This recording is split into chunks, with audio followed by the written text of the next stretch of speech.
Halo semua, selamat pagi. Hari ini saya akan mempresentasikan materi etika bisnis dengan topik penerapan integrasi etika bisnis di era digital dengan studi kasus pelanggaran privasi data perusahaan teknologi. Materi ini membahas bagaimana perusahaan harus mengintegrasikan nilai etika seperti kejujuran dan tanggung jawab sosial media. Materi ini membahas bagaimana perusahaan harus mengintegrasikan nilai etika seperti kejujuran dan tanggung jawab sosial ke dalam operasi bisnis mereka. Di era digital sekarang, integrasi ini krusial untuk menghindari skandal yang merugikan semua pihak. Mari kita bahas apa itu integritas etika bisnis. Integritas etika bisnis adalah proses menggabungkan nilai-nilai moral ke dalam seluruh operasional, budaya, dan pengambilan keputusan perusahaan. Ini memastikan perusahaan tidak hanya mengejar profit, tetapi juga bertanggung jawab terhadap karyawan, lingkungan, dan konsumen. Panduan praktis untuk membangun budaya kerja yang beretika. Yang pertama, penerapan nilai inti, yang dimana dijadikan prinsip kejujuran, keadilan, transparansi sebagai standar dasar dalam setiap interaksi bisnis. Lalu yang kedua ada pelatihan dan regulasi, yang dimana adakan program pelatihan etika rutin untuk menghapus intensif yang mendorong perilaku tidak etis. Selanjutnya ada perlindungan data dan privasi. Pastikan penggunaan teknologi seperti artificial intelligence atau AI tidak melanggar privasi pengguna dan bebas dari bias. Lalu yang terakhir ada keberlanjutan dan lingkungan. Cegah eksploitasi berlebihan dengan memadukan konservasi lingkungan dalam aktivitas ekonomi. Perusahaan yang beretika secara proaktif dapat membangun hubungan yang kuat, meningkatkan reputasi, dan menciptakan keunggulan kompetitif jangka panjang.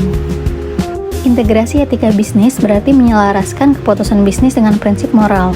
Secara sederhana, perusahaan tidak hanya mengejar profit tetapi juga memastikan tindakan mereka adil bagi karyawan, pelanggan, dan masyarakat. Contohnya, menerapkan kode etik internal, audit rutin, dan pelatihan karyawan soal privasi data. Tanpa integrasi ini, perusahaan rentan terhadap pelanggaran seperti penipuan atau eksploitasi data. Di Indonesia, UU Nomor 27 Tahun 2022 tentang perlindungan data pribadi menekankan pentingnya etika ini agar bisnis berkelanjutan. Sekarang, mari kita bahas studi kasus nyata dari fenomena zaman sekarang, pelanggaran privasi data oleh Meta pada Januari 2025. Meta memiliki Facebook dan Instagram, terlibat skandal di mana algoritma mereka mengumpulkan data lokasi real-time dari 150 juta pengguna di Asia Tenggara tanpa persetujuan eksplisit. Data ini juga dijual ke perusahaan iklan untuk targeting presisi, menghasilkan pendapatan miliaran dolar. Akibatnya, otoritas Indonesia melalui Kemenkominfo memberikan sanksi administratif dan denda sebesar 500 miliar. Sementara, pengguna protes massal di media sosial.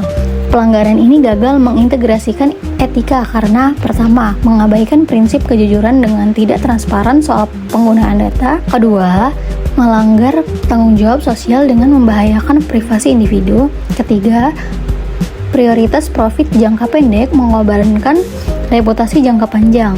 Dampaknya, saham Meta turun 15% dalam seminggu. Dan kepercayaan pengguna anjlok, memaksa mereka merekrut chief ethics officer baru. Dari kasus ini, pelajaran utama yang dapat diambil adalah perusahaan harus proaktif mengintegrasikan etika melalui kebijakan seperti consent management dan AI etis. Rekomendasi untuk bisnis Indonesia yaitu adopsi framework etika digital, lakukan audit independen tahunan, dan libatkan stakeholder dalam pengambilan keputusan. Dengan begitu, bisnis tidak hanya legal tetapi juga bermoral. Sekian presentasi dari saya akhiri. Wassalamualaikum warahmatullahi wabarakatuh.